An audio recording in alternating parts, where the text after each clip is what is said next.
So I saw on the Dolphins depth chart, Storm Duck and Jack Jones are the starting corners.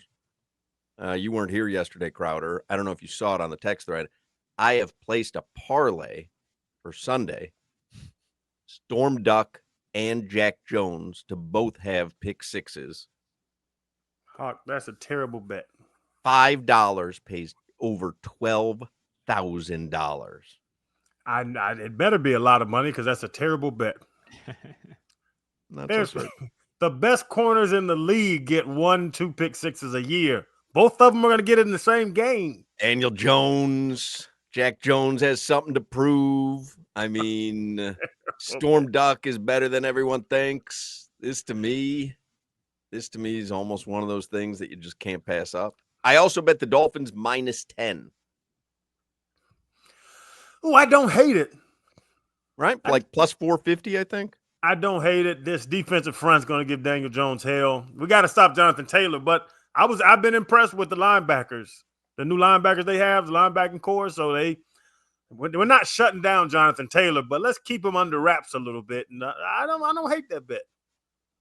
Rondé Gadsden's going to join us this hour. I don't ever want to bring up gambling around him when it pertains to his son because I don't see what good could come of that. But just between us four, I placed yesterday a Rondé Gadsden II anytime touchdown at plus 750.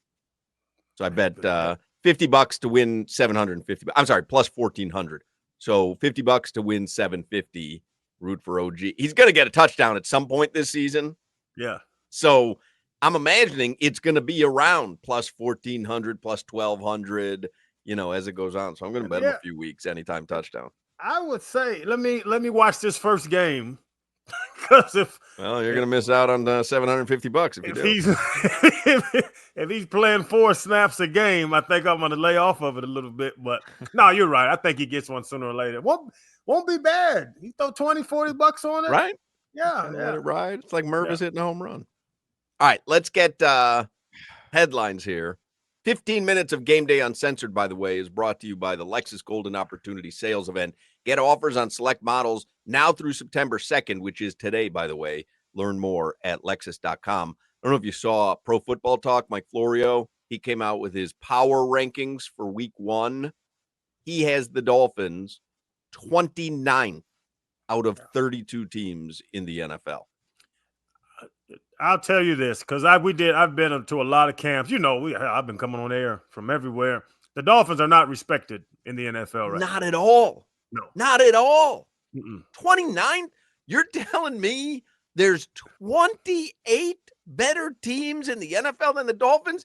That's laughable. That's laughable. They are not, unless your thought is they're going to spiral quickly, that they're going to lose 3 out of the first 4 games or 4 out of the first 4 games, and then it's just kind of everything's off the rails. Like maybe that would be the only scenario, but I'm sorry. You can't tell me they're the 29th best team in the league with Tua at quarterback and Waddle and Hill and Achane, and you go to the other side. Like I don't get it. I don't get where this hate is coming from. I don't think it's hate. I think the narrative, like we talk every day, and you were a 9-win team with Teron Armstead, with Calais Campbell, and with Jalen Ramsey. You added nothing. You added draft picks and Jack Jones and things like that. But there was no Judon and Darren Waller. Hello. They're my age. There was a lot of departures, and in the broader thought of it, there was not many additions to a 9-win team already. The take nationally, you can go on our Instagram. We talked about this. Our BetMGM affiliates, every time they talk about the Dolphins, they send it to us to collab with them. The take nationally is that this Dolphins team is going to self-combust by week 10. Mike McDaniel will lose his job. He's the favorite to lose his job on every sports book. The hot take everybody has is that Anthony Weaver will be the head coach for the Dolphins at some point this season. And I think everybody still has the take, and we kind of do too, if Tua stays healthy. So you kind of combine the locker room culture situation that everybody think Mike McDaniel's having you pair that with the fact that nobody thinks Tua can stay healthy. That's where this comes into play, where they just think the Dolphins are going to have this like awful season. It's all just going to kind of self-combust at some point. I get it.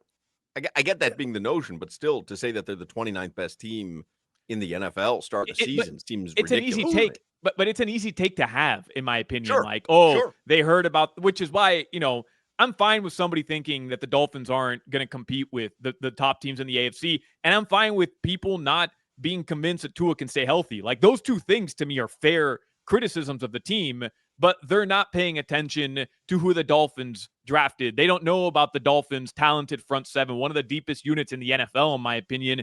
They don't know the fact that Tyreek Hill, despite maybe having some issues with Tua or whatever, like, he's been doing some pretty positive work behind the scenes based on everything that we know.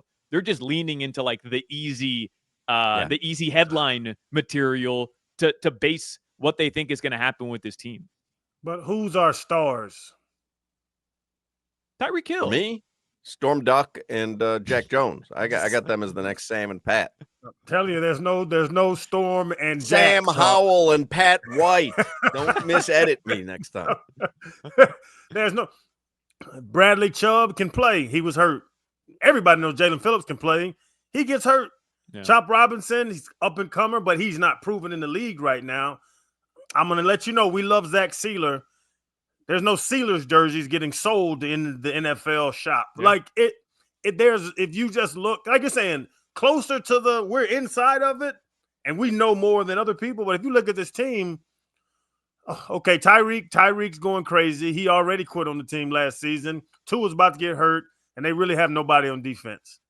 I disagree with the narrative, but I think that's the narrative because I've talked to people about it. And once they know you're in Miami, now they want to, they want your opinion on it. I give it to them.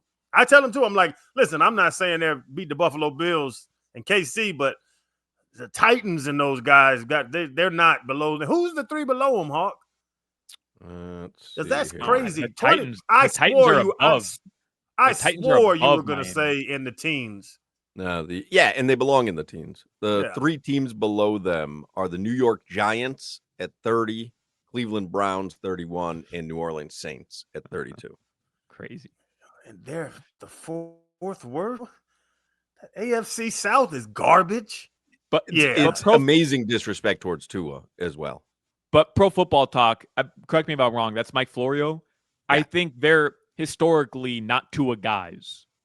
I could be wrong about this, but from everything I read, historically, like, they've always been Tua detractors. They don't believe in him. They don't think he's a top-level quarterback. Every time they do like a QB ranking, he's constantly behind somebody he's better than. So it doesn't surprise me that the Dolphins on that ranking are lower. I've seen other rankings. I have them listed here. The Athletic, ESPN, CBS, like, they have the Dolphins going 8-9, 9-8. Like that's more the prevailing. That's more the prevailing thought. Yeah. And there was the change factor too, because like the Raiders, but they have a new head coach, new quarterback. So there's an upside to Geno and Pete Carroll.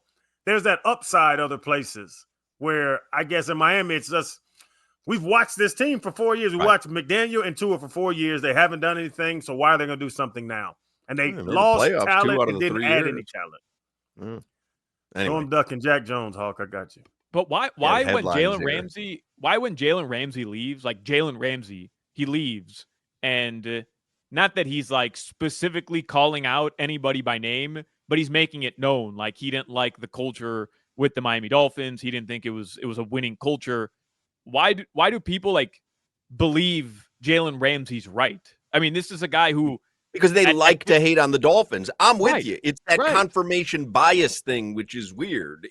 Why isn't the reaction, hey, why would Jalen Ramsey want to leave a team that's gone to the playoffs 2 out of 3 seasons with Mike McDaniel and just had kind of a weird injured season that, had backup QB problems last year? Like, I'm with you. It's like, well, Jalen Ramsey wanted to leave. I mean, obviously things have gone like, what are you talking about? But Jalen has a history of this stuff too. Like with Jacksonville, he kind of forced his way out. He wasn't happy with the situation. I think it was more contract than anything. But then he leaves LA because he doesn't think their window is open anymore. And they ended up having a better season than Miami. And then he comes to Miami, and now he's not happy with what's going on. Like, I think Jalen Ramsey's a good dude off the field, but he's definitely a prima donna. We know this about him. I'll tell Jay Ram to his face he's a prima donna. Yeah. I saw him at a charity event with jeans, boots, cowboy boots, and a cowboy hat on, and a torn shirt with his nipple out. Like, he's a prima donna. He acts and dresses like one. That is my look. Thank God I wasn't there. He's a Super Bowl winning quarterback, and you put on top of him, like you said, like almost sneak dissing. 2, Tyreek quitting. 2, the stories about people coming late to practices and nobody really respecting the rules of the team. So you start hearing those little, you start following those breadcrumbs, and then a guy that's about to be a Hall of Famer says the culture sucks, and now everything just illuminates. That's where it comes from. That's exactly where it comes from. By the way, Game Day Uncensored Sunday on this very radio station, 104.3 FM WQAM. Game Day Uncensored with Solana and Tobin and Omar Kelly. That will begin at 9 a.m., 4 hours leading you up to kickoff